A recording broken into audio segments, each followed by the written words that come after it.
Olá galera do canal Granja Mascarenhas, tudo bem? Galera, mais um vídeo para vocês. Neste vídeo, atendendo alguns pedidos, vou falar sobre as cercas do piquete.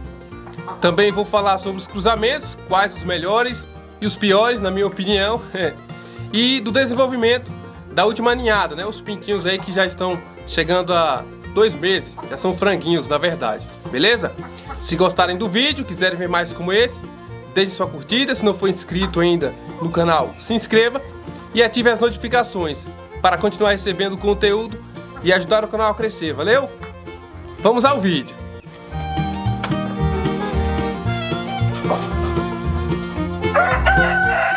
Beleza, vou começar falando das cercas do piquete. Não vai dar para ver a construção na prática, mas em breve eu construirei uma no novo terreno, então vou mostrar tudo direitinho. Então, uma das dúvidas era sobre o fio da tela, qual número? Essa que utilizo é com o fio 23, um dos mais finos, e a malha tem 2 polegadas. É o que encontro aqui, não tenho muitas opções, além da espessura da malha, né? Portanto, é a opção mais em conta, mais econômica. O metro dessa tela está custando aí cerca de R$7. É uma tela que vai proteger de qualquer predador? Não. Uma raposa pode arrebentar essa tela, um cachorro e qualquer bicho maior que esbarre nela vai arrebentar. Você tem que avaliar os riscos, quais predadores aparecem com frequência na sua criação, quais predadores estão presentes na sua região. E aí você pode optar por uma tela de fio mais grosso. Tem umas que são tão grossas que servem até para cercar chiqueiros de porcos. Aqui não tenho problemas com isso. Até hoje só o gambá e o gavião me deram prejuízo, mas faz tempo que não aparecem. E esses bichos nos piquetes são praticamente inevitáveis. Outra coisa, essa tela não aguenta o confronto de galos rivais de lados opostos nos piquetes. Eu já tive que consertar inúmeras vezes. Por isso, coloquei varetas entre a tela.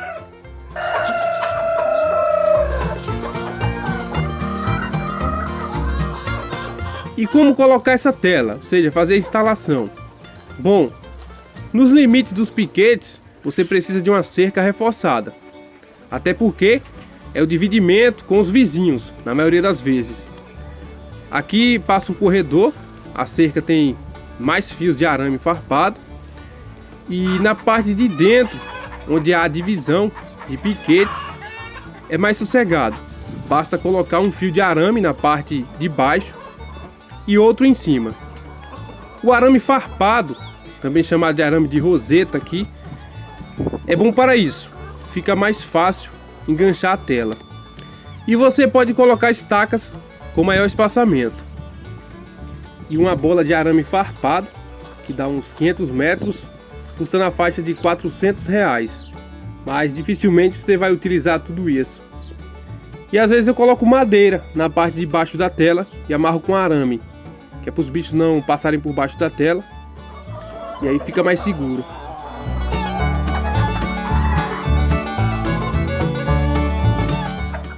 Se você vai soltar pintinhos nos piquetes, é ideal que utilize telha de malha mais fina na parte de baixo. Mas não é legal soltar pintinhos, senão com a galinha, para protegê-los. Sem a galinha, espere pelo menos 40 dias de vida.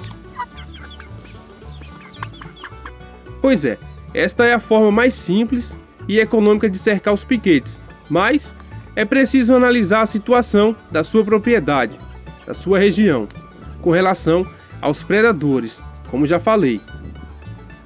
Tem gente que utiliza a tela de plástico, mas ela apodrece com o tempo.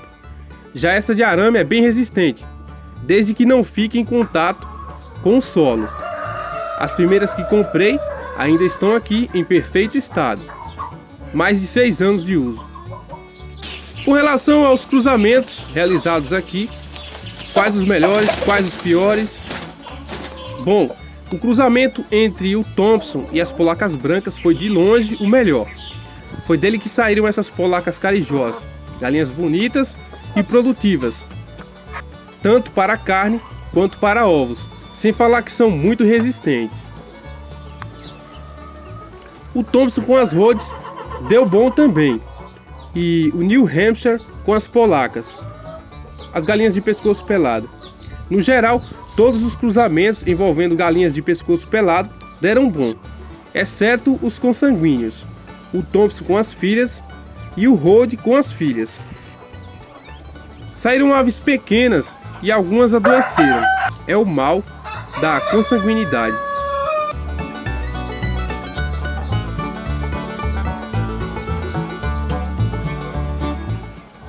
O ameraucano com as suras ainda não dá para avaliar. Vou esperar as aves chegarem à fase adulta, mas parece ser um resultado mediano.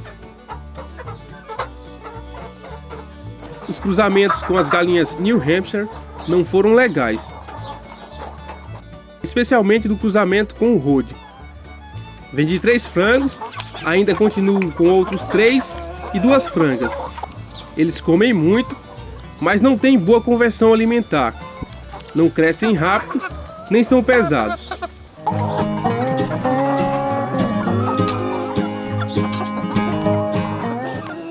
Plymouth com New Hampshire também decepcionou. O Thompson com as galinhas New Hampshire. Eu nem esperei os filhotes crescerem direito e vendi todos. O desenvolvimento não estava legal. Enfim, parece que algumas raças não se combinam, mas vou seguir com os cruzamentos aqui.